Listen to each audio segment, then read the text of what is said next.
Evergreen Rotary. All right, time for the Pledge of Allegiance. Pledge of Allegiance to the flag of the United States of America and to the republic for which it stands, one nation, under God, indivisible, with liberty and justice for all.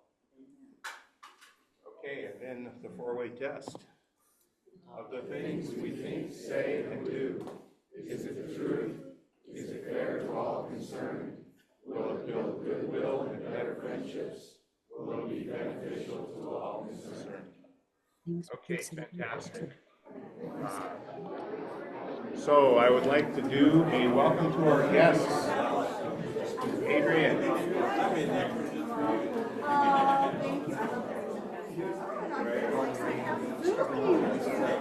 So where was the key?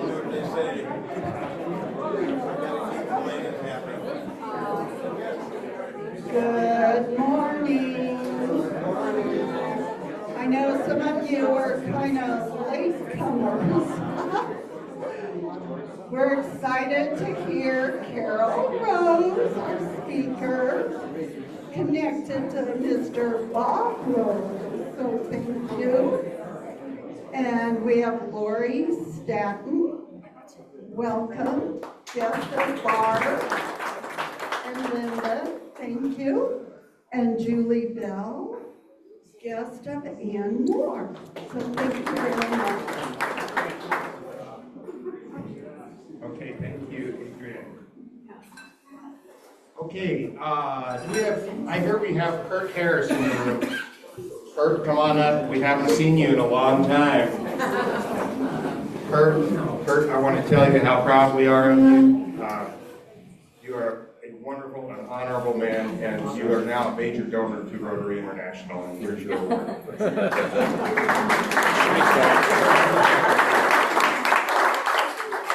And where's Alan?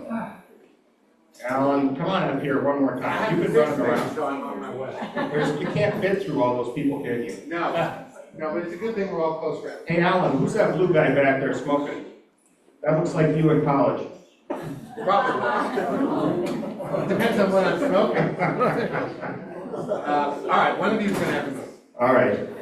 Alan, all right, so we got in this morning and the AV room was locked up, and Alan's been running around for the last 15 minutes trying to get this all set up. So you rock, you get the You Rock Award. Thank you very much.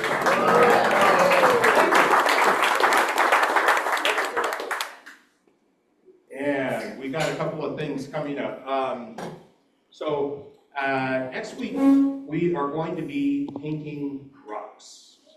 So every Rotarian every year is the motto for giving, and also every Rotarian every year is the motto this year for service. How many people in this room participated in at least one service project for Evergreen Rotary this last year? Okay, that's most of us.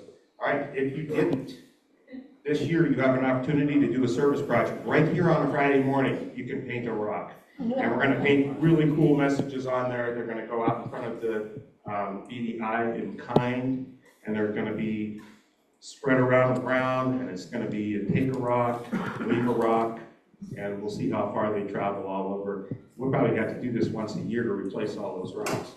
Anyway, and then the following week, we're going to be dark because we're going to be going to Music in the Park, I believe they call it, at Buchanan Park on Wednesday evening. And this is an opportunity for each one of you to invite a neighbor or a family member or a spouse or your children or your grandchildren to come to a Rotary event that is not at 7:15 in the morning.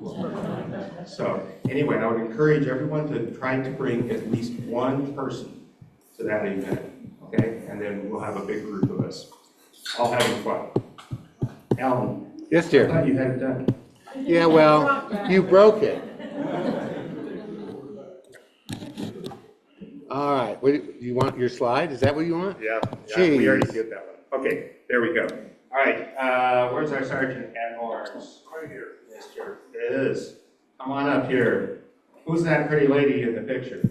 Well, Wait, we have two pretty ladies and one guy that we're not sure about. exactly. Oh, I'm sure. My family, obviously my wife Stacy, and we are hosting our darling middle granddaughter, Elliot, and we have gone whitewater rafting this week. We have taken her down to eye paint and Evergreen. We have basically spoiled her. But this is a time that I wanted to honor someone else. And did you know, this is a little known fact, that zebras and ostriches work well together? And it's because zebras see very well, but they don't smell very well. And ostriches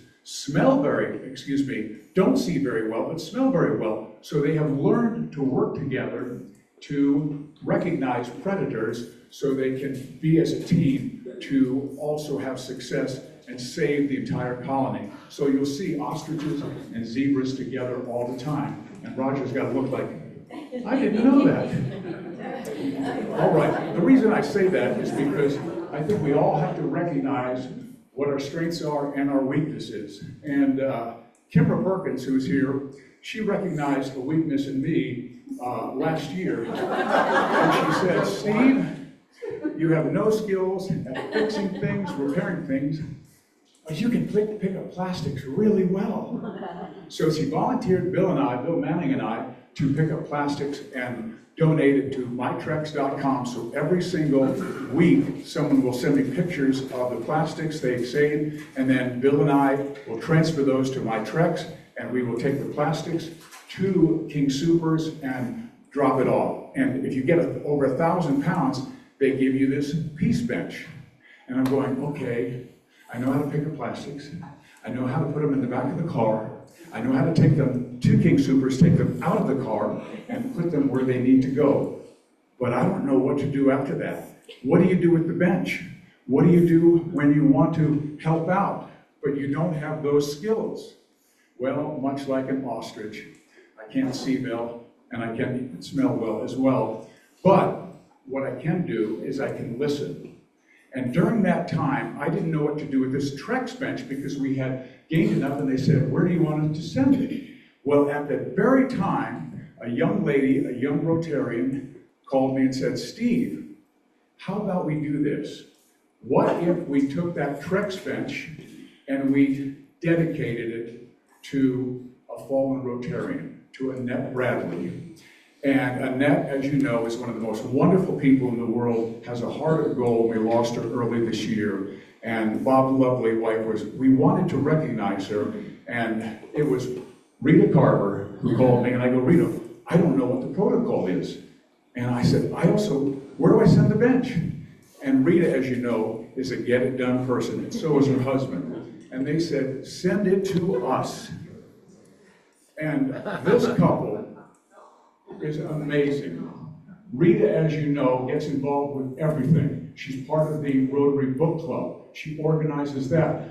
Her dine-arounds would be probably the best restaurant in town. They're amazing, but she does so much work. But she reached out and she said, we'll take over from here. And I go, well, I don't know how to build a bench. And she goes, well, that's why I have Roger. And Roger's amazing because when Rita has these dine-arounds, they have this unbelievable cleanup. And Roger does all of the cleanup. And I say, Roger, can I help you? And he says, no, Steve, my house, I do it. When I come to your house, you do it, and I sit on the couch.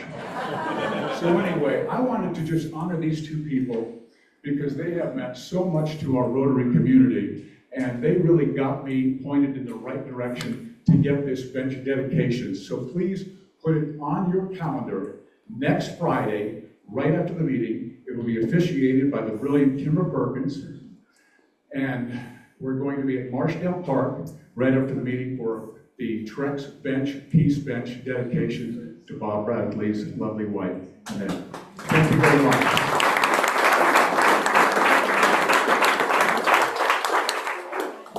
Okay, thanks, Biz.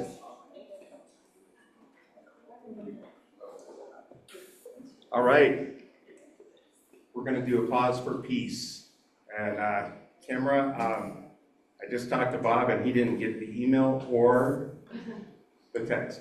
So We are all about innovation today. So we'll let you go. Well, aren't we though? Peace. How does that start? Me. Me. Okay, me. It does. But whether you're Mother Teresa you're Aristotle, or you're some of the great spiritual leaders of our time, peace begins with a smile and common ground. So we're going to practice a skill-building, peace-building activity this morning, okay? I want you to look around the room right now. Okay, look around the room and pick someone that you don't know, that you're afraid of. Okay, you don't know you're afraid of, and you think you have nothing in common with them. Okay, so that's what we're going to do. All right, let's go over it again. What's our first thing you're going to do? You're going to Look around the room. well, first you're going to smile. Okay, so let's practice our smile. 1, 2, 3, smile. Okay, now you're going to spy the room, okay? Look around the room and find someone, like Chris right here. Chris, I'm afraid of you. But I'm going to smile at you. And then I'm going to have you come up as a future leader of our club, and he's going to smile. See, he can follow directions.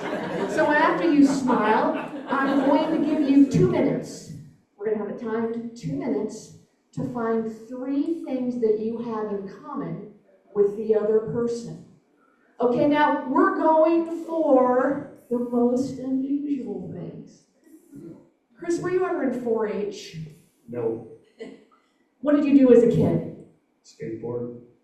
Oh, I'm in trouble. Have you ever been to Idaho? Have you ever been to Idaho? No. All right, try me. Where do you go to college? Where do you go to college and do you have a master's degree?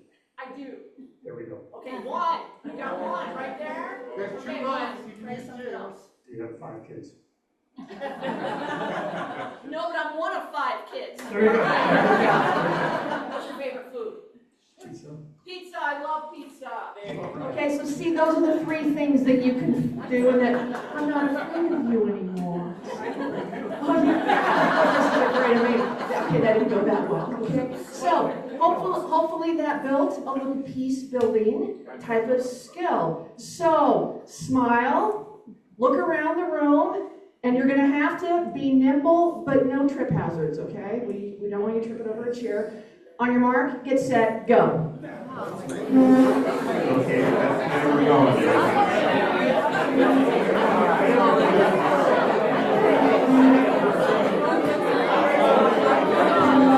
What I mean? I'm not afraid of other things.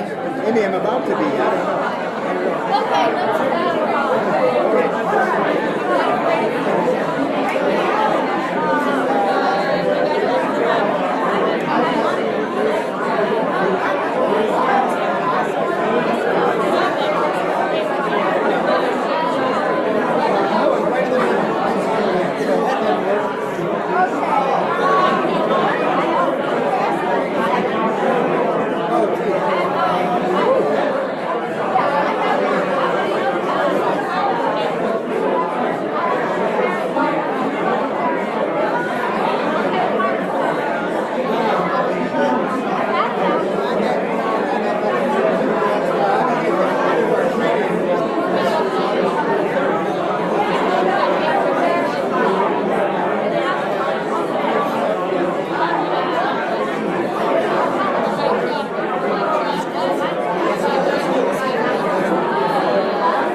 are working on quiet.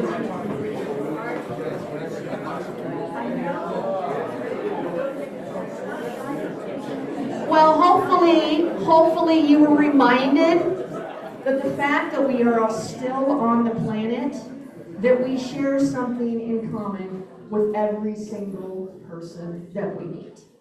Whether it's someone that we might be afraid of, or that we've told a story about in our mind that may or may not be true, I would encourage you to always begin peace with a smile. Thank you, Kimra. Okay, I think we have time for Happy Bucks. We haven't done this in a while. Fizz, do you want to come up and grab a mic? And I've got one here. Okay, I got $20 for being alive. My wife and I were in a T-bone accident 2 weeks ago, and I've got a sore shoulder, say that 6 times. And my wife had 10 stitches in her knee, and we T-boned the lady coming out of Red Rocks Amphitheater. So I'm very, very happy. That could have been a lot worse. It's also a testimonial to why you wear seatbelts. Oh man, sorry to hear that. Yes, we also survived 3 days with 15 kids, grandkids, and cousins on the Colorado River, camping, and it was really great fun. It was hot, but we jumped in the water a lot.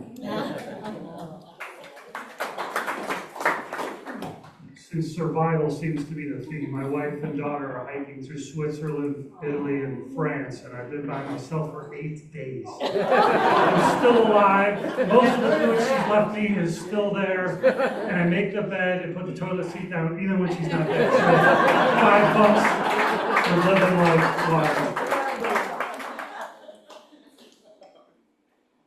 Okay, I have an IOU, but Steve and I just got back from marrying our daughter in Switzerland, so it was in Zermatt, and then we took a week in Italy, so it was a little hot, but it was amazing. And we got to move back into our house. Yay. Still under construction, but that's okay. I have the IOUs, I'm sorry, I'm a little disorganized. I got a couple happy bucks. I want to say thank you to the Rotarians that showed up last week to help clean up the creek, which has got Jen. I don't see Jen's here today. Bill. I know there's a couple others, so thank you for that. And then my daughter leaves for college next week, so that's a happy sad buck.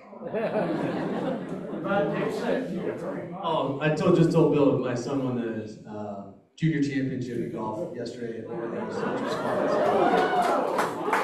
fun. I have 2 happy bucks. It rained like hell by our house last night. I'm so happy. I've got a happy buck for rain as well.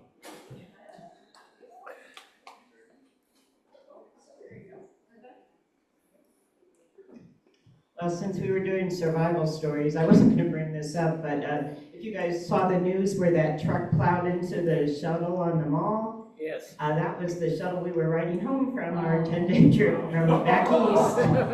And I have happy bucks because amazingly, I mean, people flew in that bus, but no one was seriously injured in the bus.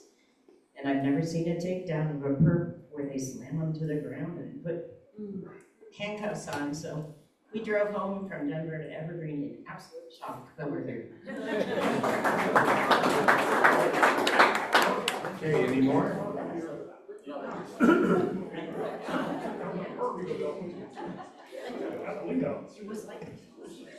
So we're going to shout back to Eric there. What you don't know is that Eric spent 2 days in that creek on Main Street there, knee deep in muck, and cleaned everything up from all the storms there. But we took a little poll downtown on Main Street there. Eric is now the unofficial mayor of Evergreen.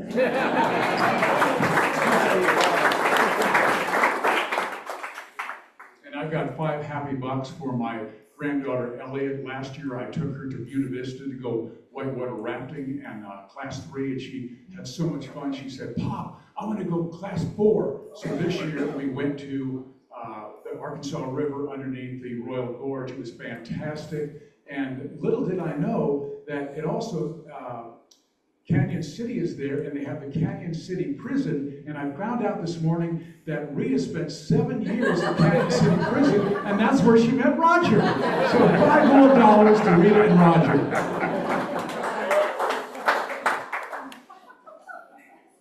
Okay, moving on. Announcements, 60 seconds or less, or you have to wear the dreaded flowers.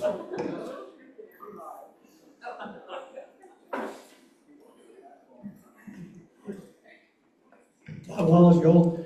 Next Tuesday, the 28th, is an opportunity for you guys to come out to the Evergreen Fire Admin House. They're going to be discussing the future of our fire department and the potential for a sales tax. And we really need your input. On your tables, there's a flyer with information about it. But Tuesday night, starting at Station 2, come on out at 6 o'clock. Voice your opinion, let us know how you feel, and hopefully we'll move forward with continuing to have our fire district as one of the best in the state. Thank you. How many of you know what's happening on Sunday, August 16th over at Buchanan Field? Raise your hand. What's happening? Music. Yes, the Mountain Music Fest, sponsored by Windhawk Foundation, but I'm putting a plea out. Our signature service project, which I think is our signature service project, Rotary Welfare Ready, we have been asked to have a booth there at the festival, and we're going to be looking for volunteers to man the booth from noon to 5. So I'll have a sign-up genius. I'll send that out like the first part of August. But y'all know who the headliner is. It's the Bacon Brothers. So just a little note to self, volunteers have free admission to the festival from noon to 5, but come 5 o'clock, if you want to stay for the headliners, you do need to have a entry, a ticket to stay for the big draw. So there you go. Morning, Gary Hervik. It's less than a month from now, and we will have the 5th annual fundraiser in honor of our son Christian, who passed away in 2020. It's a pickleball event at Mount Vernon Country Club or Canyon Club.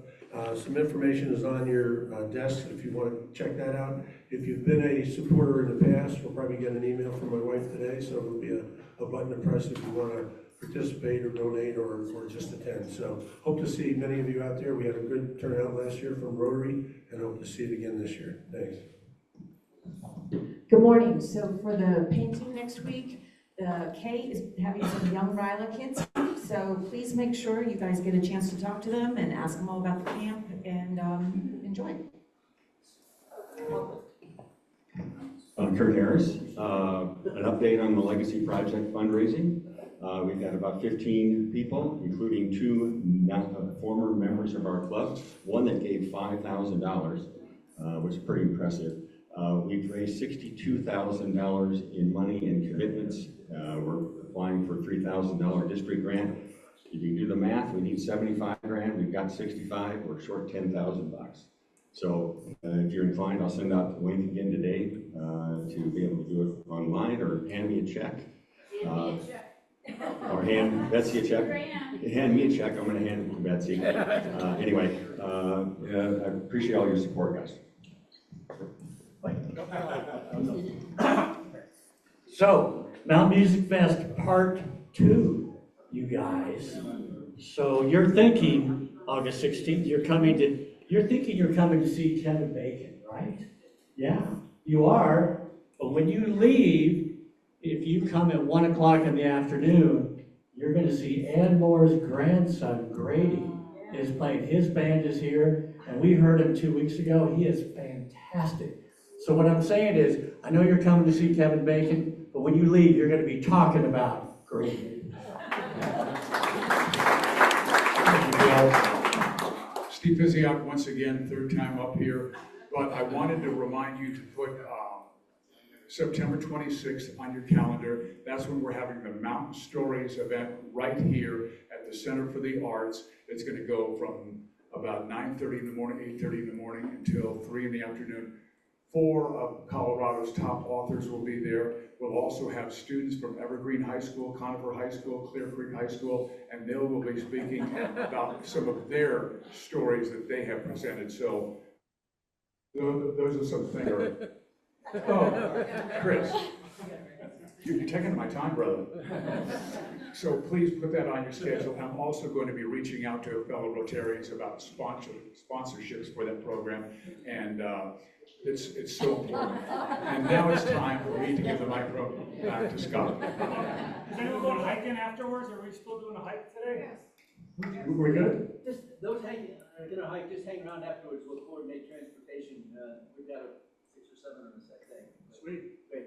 Glad to have you. Thanks, Chris. Okay, moving on to the main event. Ted, would you like to introduce our speaker?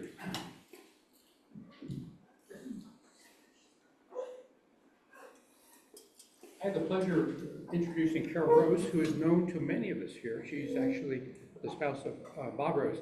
This is actually an opportunity to look into this audience and recognize in this next year, we are searching for the talents in this audience. We are looking for speakers rather than bringing people in from the outside. We have a wealth of people with experiences, with professions, with histories, with interesting things that they've done. Now, some of you probably won't raise your hand and say, I want to be a speaker. It could be that someone in this club knows a particular person who has that ability. So we have on our committee, we have Jennifer, we have Chris, and we have Jerry. So we're 4 of us, and actually the president as well. And I think what we'd like to do this year is to focus on our own committee, our own group here, as opposed to bringing speakers in from the outside. We will still have people whom you know in this community, but I think our focus is going to be Evergreen Rotary Club. So please start thinking, who do you know in this club that has an interesting background or story that would like to be presented to us? Okay, so next step, Carol Rose, well known to us.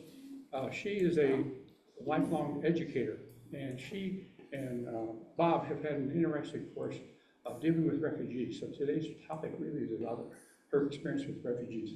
Carol.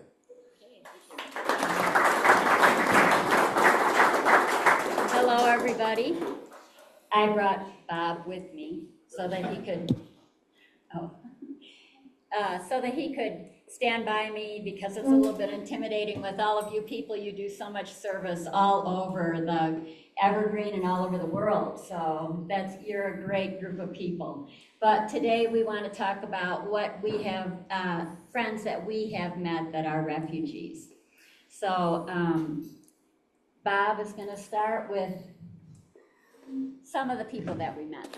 I'm the lovely assistant. Just push the arrow. Good. Down, left, right. Okay, so this is back in the 90s. We heard that you could invite refugees into, when we were in Illinois, you could invite refugees into your home when they first arrived at the airport, and they stay with you for just a couple weeks, and then they go, then they get their apartment all set up. Well, this is the first family we met. Don't they look happy? This is at O'Hare Airport, and as you can see, they've been on a plane for like 20 hours. They from Africa to Europe to O'Hare, and at least the next day, she was feeling a little bit better the next day. You can see the henna on her hands. It's just a wonderful experience working with all these different families. We had about 14 different families over the years. Shemsa was from Bosnia, and this is her son Dennis. They stayed with us. We keep in touch with them quite a bit. Dennis is now graduated high school. He's went to technical school. He is now an HVAC specialist and doing that work. Shemsa is working in a lab, so she had good training in Bosnia before the war. This is Celia and Isa. Celia sat in our kitchen Many of the refugees we get don't speak English. He happened to speak English, and with tears in his eyes, he was telling us that he's seen things that people shouldn't ever have to see. This is a wedding we went to. We had a group of Mestitian Turks, a family of Mestitian Turks. And I'd never heard of Mestitian Turks. What's Mestitian Turks?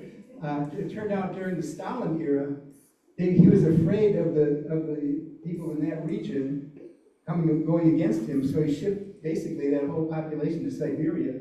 This is one of the families. They took their papers, they had to wander from city to city, and that was described to us too through gestures and looking at a map. Kids, all kids are cute. This is a Somali Bantu, and she, if you notice, has a string in her ears, and we're like, what's that? Well, they pierce her ears, and I guess their tradition is to put string there, and then they just keep moving it to keep it healthy. So that's how we got introduced to refugees. Oh,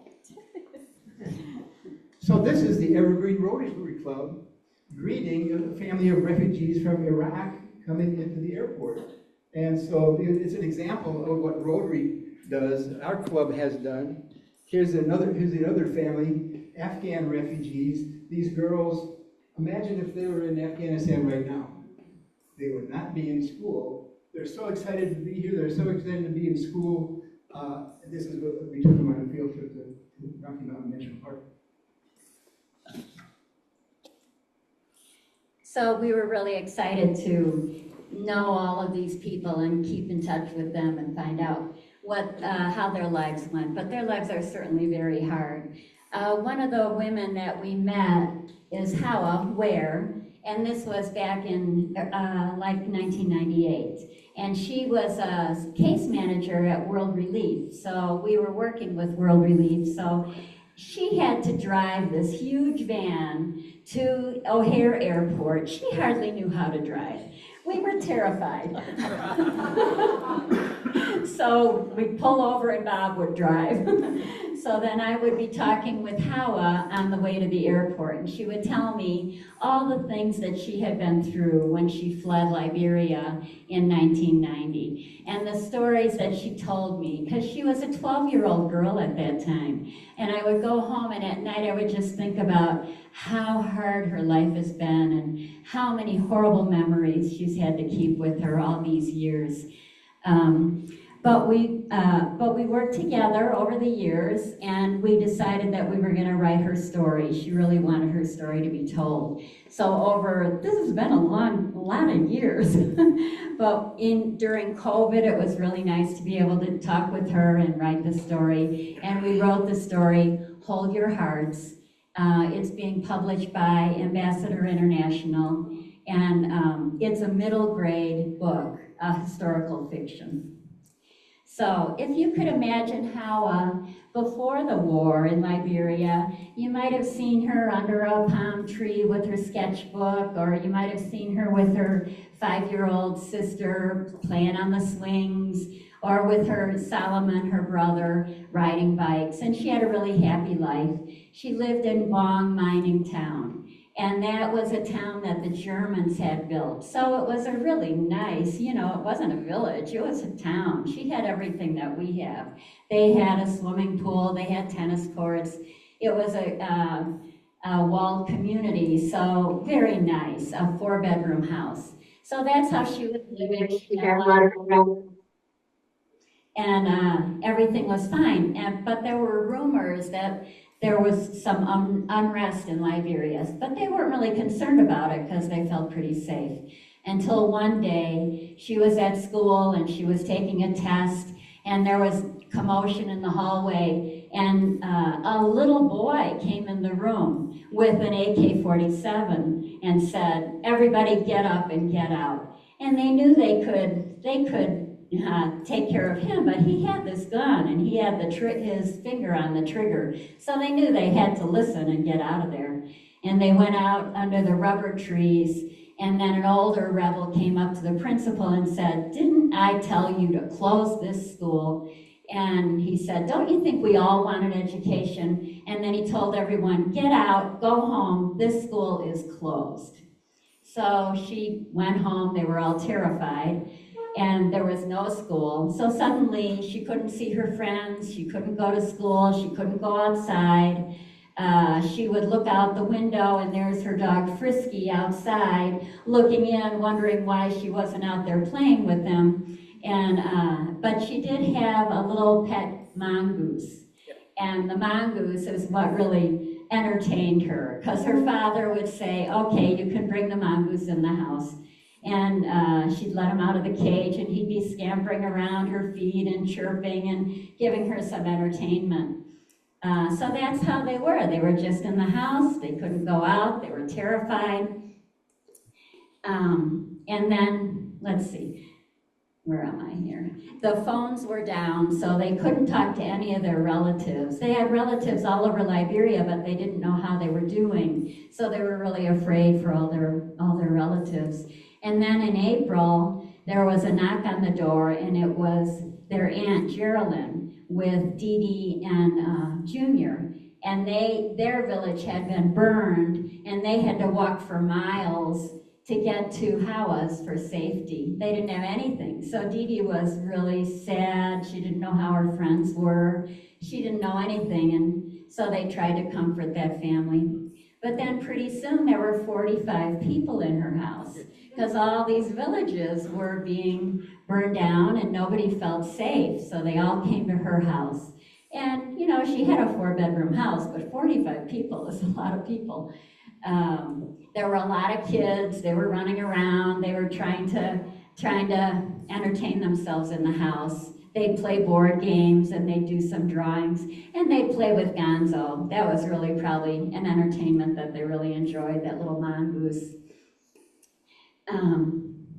But then after a while, you know, that's 45 people that you have to feed. And Howard was kind of upset that her ice cream was gone. They ate all their ice cream, but then there was no food at all.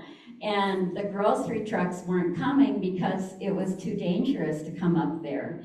So they had no food.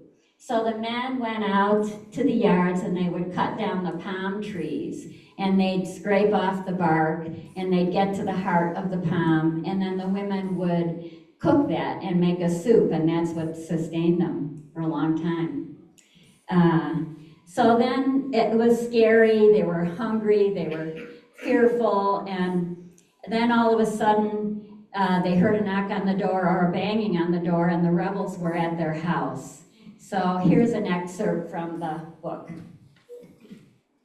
So picture me as 12-year-old Hawa, if you can do that, just use your imagination. One evening while I was watching TV with a room full of cousins, Papa shouted, "Run for cover!" We had rehearsed what to do, like a fire drill at school, but it sounded like the real thing. I sprinted to the closet with Solomon, Junior, and Dee Dee. Solomon closed the door.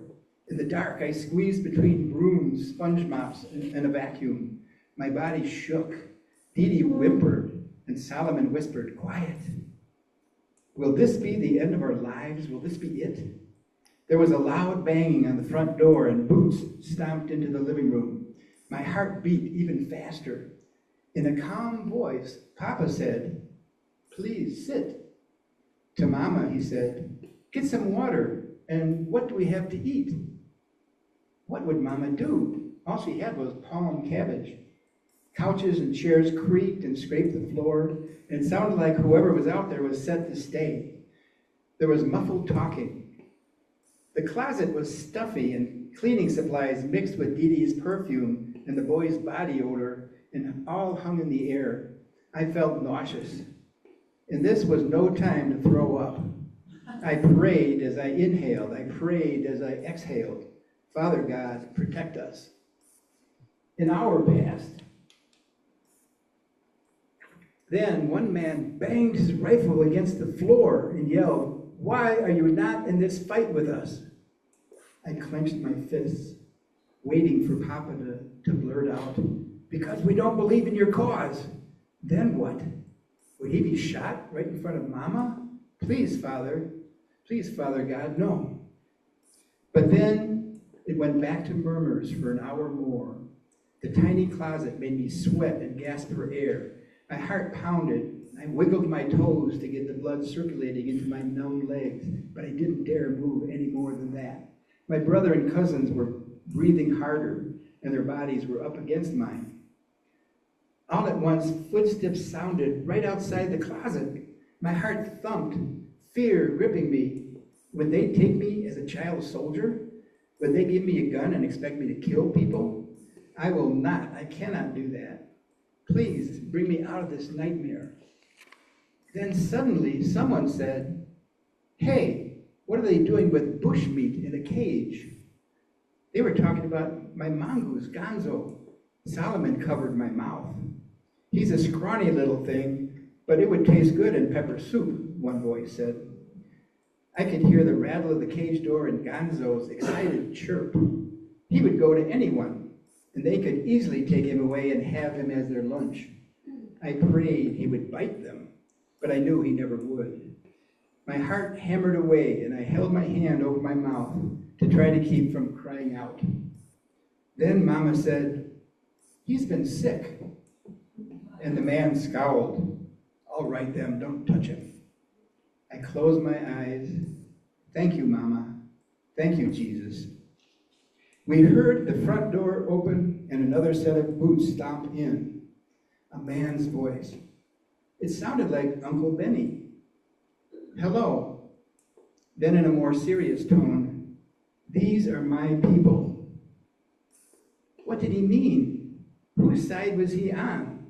Papa and the other uncles had whispered something about his political views, but right now I didn't care. He was protecting us, and that's all that mattered.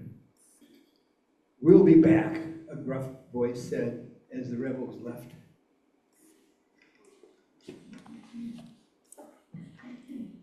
So that was the situation. They were terrified. They were in their house with all those people. And Mama, she would go to work. She was a nurse, so she worked at the hospital. And at first the rebels would come and they would want bandages. And then after a while they wanted pain relief. And then they wanted drugs. And they had to give it to them. They had no choice. They had those guns. But then one of the rebels said to Mama, "I think I want you as my personal nurse." And that terrified her. And she went home crying, and she was all upset, and Papa was really upset and wanted to go and find that man, but he knew he couldn't do anything about it. So he did get papers for Mama and for the kids to leave, to go to Ivory Coast. So there they went. He got in the van. The kids got in with Mama, and they left all their relatives there and left the country. And the checkpoints were horrifying, because you'd go to a checkpoint and a rebel would come and hold a gun to the father's head and say, "Where are you going?" But he did have the papers, so they were pretty safe. But they went to Kakada, which was in Liberia, to pick up a bus to go to Ivory Coast. And in Kakata, there were a lot of child soldiers. They were little kids, but they were from the village, and they were hungry, and they needed food, so they were enticed by the food and by the different things that the rebels would give them. And Hawa actually saw one of her classmates as a child soldier in Kakata, so that was really unnerving for her. But then they took the bus to Ivory Coast. They thought they were safe. They thought it would only be for a couple weeks. So they didn't take a lot of money. They thought it would just be a couple weeks until it died down, and then they would go home. But Hawa probably thought that that was the end of her fear, but really the hard part is to come, because she has left her country with nothing. So they got to Danane, and the mother found a room that they could stay in. It had a dirt floor, it had ants crawling all over, and Musu was so upset, little 5-year-old Musu. There was a dirty mattress, but they couldn't even use it. They had to get rid of it. And poor Musu, you know, all she wanted was her own bed and her own stuffed animals and her own house, and she didn't understand all that was happening. In this new room that they were staying at, there was no toilet, there was no sink, They had to use the bushes to do their business, and the mother she was embarrassed, but she had to tell them that that's what they had to do. And just imagine a 12-year-old girl with her body changing and being shy and having to go in the bushes, and it was just so hard for her. They had to haul water, and that was hard too, but 2 weeks, it was going to happen in 2 weeks, and they'd be okay. They were really hungry in Danane, and the UN was supposed to bring them rice or bring them some food, but they weren't coming through. So they were getting really starving to the point of fainting. And the other Liberians said, well, you can use the cassava leaves. The Ivorians will let you use the cassava leaves. You can boil them and cook them. So that's what they did. They collected cassava leaves, and that's what they ate. And then they could hunt for these snails. And the snails, you know, they were okay to eat. They were given some sustenance, but they would live in the area of the bushes where the people were doing their business. So Howard would call them poo-poo snails. That's what they were eating, poo-poo snails. I don't know, I wouldn't want to eat those, but when you don't have a choice, that's what you do. So then they decided, you know, the phone lines were down. They didn't know what was happening. And they went to the UN to see what the status was on the war. And the woman there said, well, you should really sign up for refugee status. And Howa said to her, well, how long will we be here? And she said, well, some refugees are refugees for 15 years. And that just totally destroyed Howa. She said, I'm going to be 27 when I'm done with this. So that was really depressing for her. All she wanted was to go to school. She just wanted to get an education. She just wanted to be busy with friends. And that was all behind her now. But the woman said that they should go to Abidjan, to a bigger city where they had schools and where they had work, that the mother could do some work. The mother was a certified nurse, but the Ivorians had all the jobs. She really couldn't get a job. So they went to Abidjan and they found other family that was there. They stayed in a one-room building with 11 people. It was hot. It was stuffy, it was smelly, it was horrible, but at least Howa could go to school. So she felt good about that. But then Dee Dee told her that no, they weren't allowed to go to school. Refugees were not allowed to go to these schools. So then what do? You just don't have any options. And she found a school uniform in a donation bin. And so she took it and she put it on, she hopped on a bus, she went to school. And she went into the school and then she begged the teacher, please let me stay, just please let me stay. I will do anything. I'll clean the chalkboards, I'll grade papers, I'll do anything you want, just let me come. But the teacher said, well, if I let you come, I'll have to let all these other refugee children come. I just can't do that. So, very hard all the way around. In the end, the church and the Ivorians had decided that they would let the children use the school during the Christmas holiday. So that was a start. They let the refugee teachers volunteer to teach, so they were able to give the kids a little bit of a start, and they gave them books. So that's really where I'm going to end. There really isn't a good, happy ending to refugee stories. But, you know, when you have war, adults will think of battles and borders and who's winning. But children, they lose their childhood. They lose their friends. They lose their school. They're hungry. They're scared. So I wanted to write this story to give a child's perspective of what it might be to flee a war. And Howa was glad that we got together. She said, I didn't ever think that my story would be told where people could hear what we were doing. Howa now, oh gee, what do I have to do here? I wanted to show this. This is a,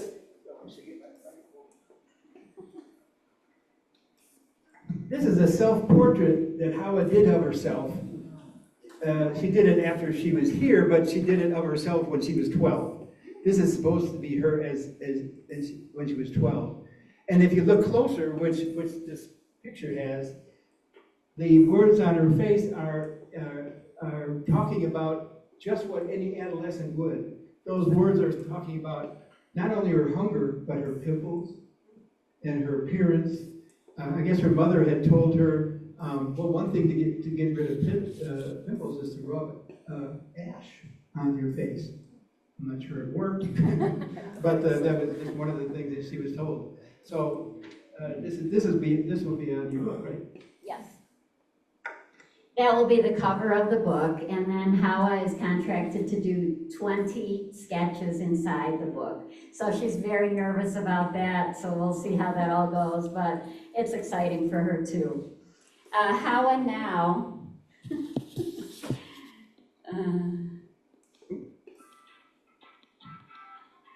there's Hawa now with her family, and she is a nurse, so she cares for others, a long way from where she was hiding in a closet in Liberia. And she has 3 kids, and a lot of the family is in Texas, but she does have hopes of going back to Liberia sometime. So thank you for listening. I hope that gave you some insight on how it might be to be a child during war. Thank you.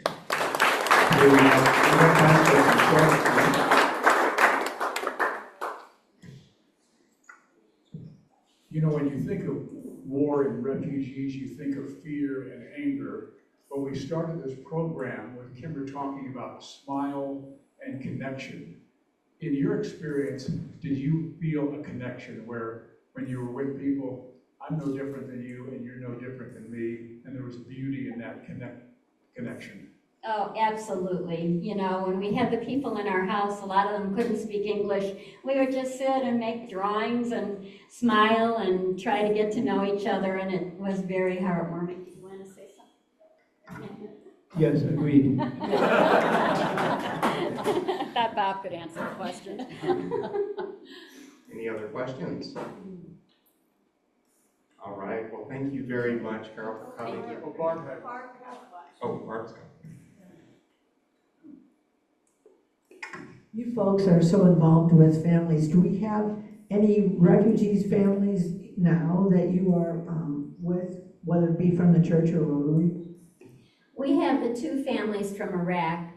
There were actually 3. Oh, 2 from Afghanistan and 1 from Iraq.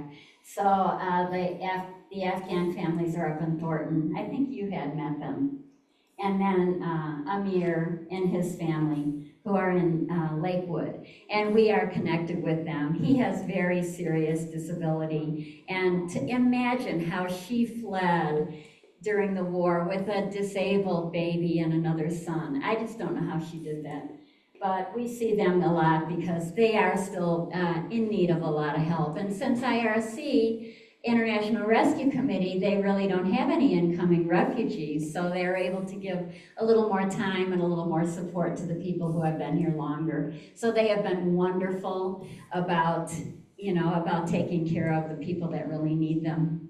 And you guys, those of you who worked with the refugee families, they so appreciated that. And I know that you saw their struggles and you saw how hard it is to move to a new country without a language and to try to settle in. So I have an interesting follow-up. One day I was in the operating room, and typically in the operating room, you just walk in and there are people standing there. And as I came into the operating room, this one particular individual just started jumping up and down. And it was really, like this unusual behavior in the operating room. And she says, I know you. And she was one of the refugees who was finishing her bachelor's science. Hala, she had her bachelor's, she completed her bachelor of science in nursing. And she was there as, her final rotation. But it was interesting that we, to have somebody jumping up and down the operating room. But it showed you these, especially this generation, are really, they know what they've been given. They are incredibly grateful for the opportunity to really live their lives. And they're very hardworking. I think there's I think we have a feeling of refugees come here and don't perform. I can tell you, the kids really do. Yeah, I think the statistics bear that out. Refugees in terms of productivity, in terms of getting jobs, in terms of paying their taxes, the crime rate among that population is much less than the normal American population. And that you're right, they're so excited and eager to give back. And it always impresses me is how the refugees tend to pick jobs where they're in service of others, just like this club. So thank you for that.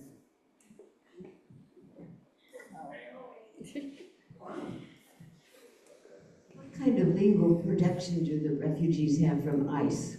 Oh, boy, you can answer that one. Well, as refugee status, if you get refugee status, that means you've been vetted before you even get to this country. Using the term refugee is used in a lot of ways, but official refugee status means that you have a path to citizenship.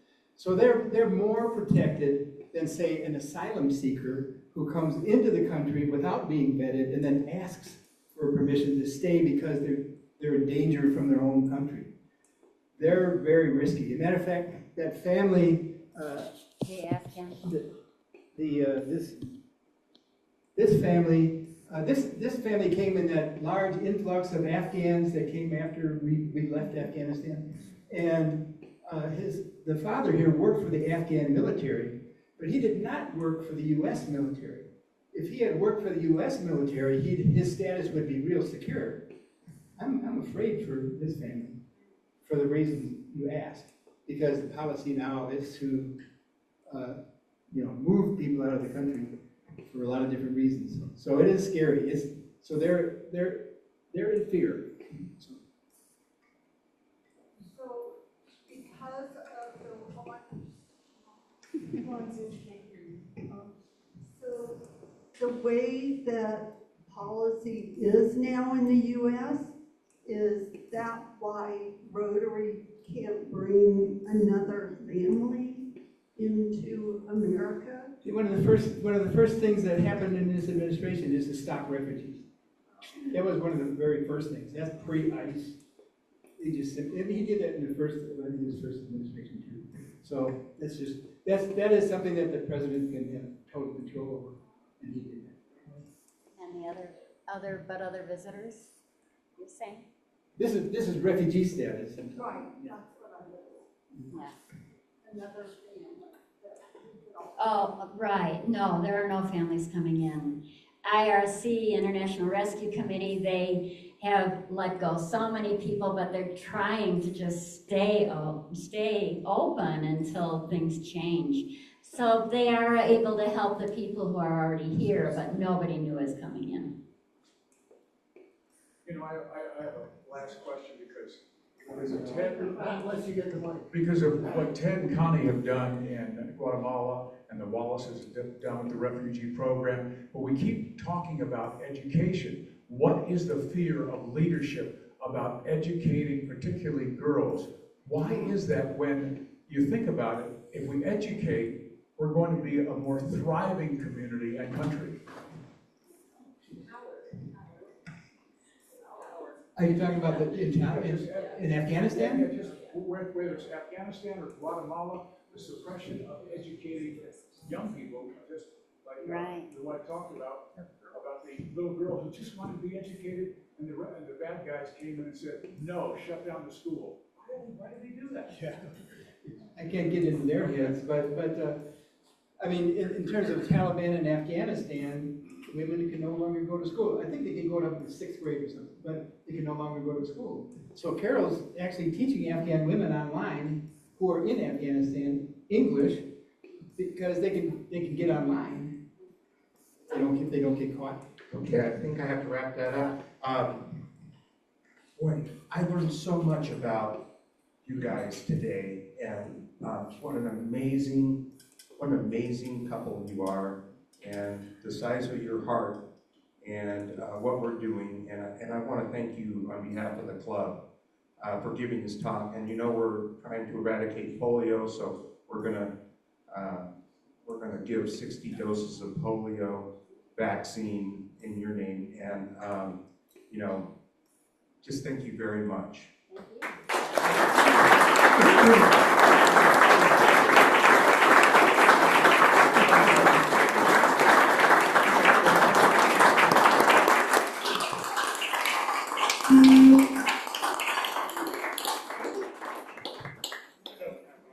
Okay, we're gonna do that more often. We all deserve it. Okay, you know what? This week, look for someone doing something good. Catch them doing something good. Send them a picture. And with that, we're adjourned.